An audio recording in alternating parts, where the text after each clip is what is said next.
The morning began like any other in the suburbs of Chicago in late September 1982. Quiet and ordinary, the kind of morning where people trusted the routines that framed their lives, brushing teeth half asleep, swallowing painkillers without thought, and stepping out the door believing that danger belonged somewhere else, somewhere loud and obvious, not in the medicine cabinet, not in the small white capsules that promised relief. Yet before the sun had fully climbed the sky, death was already moving through the city, silent and invisible, leaving no fingerprints and no warning. Only bodies that would soon confuse doctors, terrify families, and change America forever. The first to die was a 12-year-old girl named Mary Kellerman, who woke up feeling unwell and was given a single extra-strength Tylenol capsule by her parents. Advertised as gentle, safe, and reliable, and within minutes, she collapsed. Her body shutting down so rapidly that paramedics could not understand what was happening, and by the time she reached the hospital, she was gone. Doctors stunned by how quickly life had drained from someone so young. So healthy and so ordinary just moments before, no one suspected murder. Not yet. Children get sick. Tragedies happen. But within hours, miles away, a 27-year-old postal worker named Adam Janus took the same medication for a mild ache after work, swallowed the capsule casually, and fell to the floor of his apartment. Dead before his family could react, and when his grieving brother and sister-in-law arrived to mourn him, they did what families do in shock, sat together, talked quietly, and each took a Tylenol capsule from the same bottle. And within minutes, both of them were dead too, collapsing almost in sync, turning a single death into a cluster that no longer made sense. By the end of the day, hospitals across Chicago were reporting patients who arrived conscious and collapsed without warning, their hearts failing, their lungs shutting down, their blood turning toxic. And doctors who had spent decades treating heart attacks and strokes were suddenly facing something new, something fast and ruthless, something that did not behave like disease. And as emergency rooms filled, a pattern began to whisper its way through the chaos. Not loud enough to be obvious, but impossible to ignore, because every victim had one thing in common, and it was sitting on bedside tables and kitchen counters all over the city. Tylenol, when lab tests finally revealed the truth, even seasoned investigators felt a chill because the capsules were laced with potassium cyanide, a poison so lethal that a single dose could kill within minutes, a substance associated with executions and espionage, not grocery store medicine. And the realization hit like a punch to the chest. Because this was not a factory accident or contamination at the source, this was deliberate, calculated murder, carried out by someone who understood that the most effective weapon was trust. Police scrambled. Stores were evacuated. Shelves were cleared. News anchors struggled to speak without panic as they warned the public not to take Tylenol, not to trust the product that had been part of American households for decades. And phone lines lit up as terrified parents called hospitals, poison control centers, anyone who could tell them if their medicine cabinet was safe. While behind the scenes, investigators faced a nightmare scenario. Because the killer had not broken into homes or attacked victims directly, he had reached into the supply chain itself, turning an everyday act into a fatal gamble. As the death toll climbed to 7, fear spread faster than facts because no one knew how many bottles were poisoned, or where or why these specific victims had been chosen, or whether there was even a pattern beyond geography.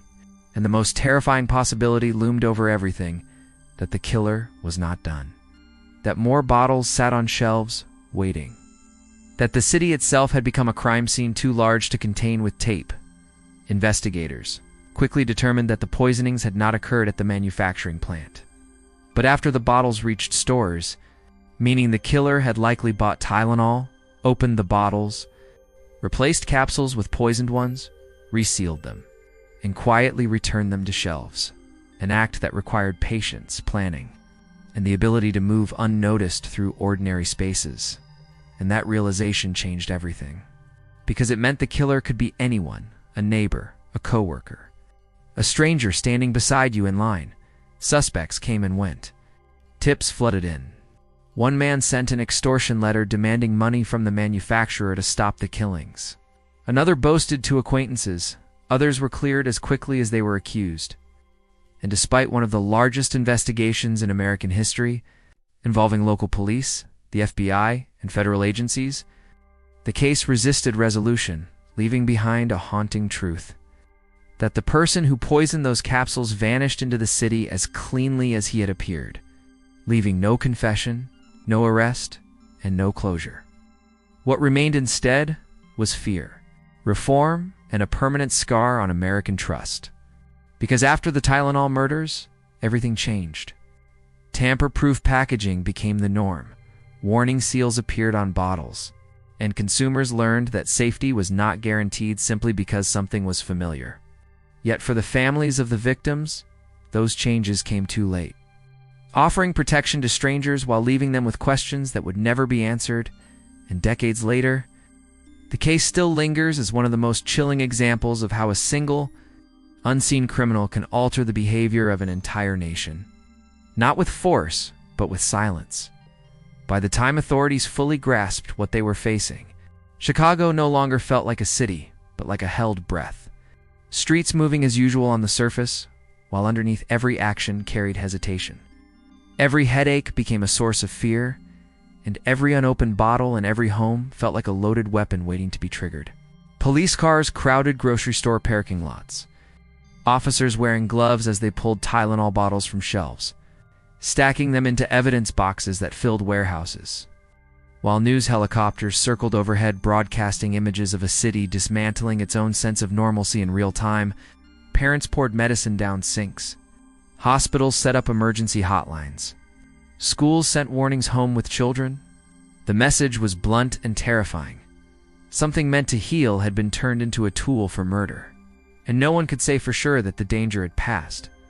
Behind closed doors, investigators worked around the clock, piecing together timelines so granular they included individual store aisles and checkout receipts, trying to reconstruct the final paths of the poisoned bottles. Detectives mapped where each victim had purchased their Tylenol, marking locations on large wall charts with red pins, hoping to find a central point of contamination. But the pins spread outward instead, forming clusters rather than a single source, suggesting the killer had moved deliberately, returning multiple bottles to different stores, choosing randomness as camouflage. This was not rage-driven violence. It was cold, patient, and calculated. And that terrified the investigators more than anything else. Autopsies confirmed what doctors already suspected, but still struggled to accept. Massive doses of potassium cyanide had shut down each victim's body within minutes, causing sudden collapse, seizures, and cardiac arrest. There was no suffering stretched over time, no warning, only abrupt endings. Toxicologists explained that cyanide kills by preventing cells from using oxygen, essentially suffocating the body from the inside. A poison chosen not just for lethality, but for speed. In the realization that someone had intentionally selected such a method forced investigators to confront the psychology of the killer, someone who wanted death to be immediate, undeniable, and impossible to reverse.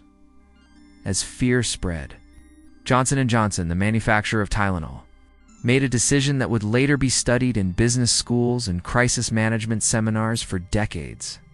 Despite no evidence that the contamination occurred at their facilities, they issued a nationwide recall of over 31 million bottles, at a cost of more than $100 million, halting production and advertising entirely.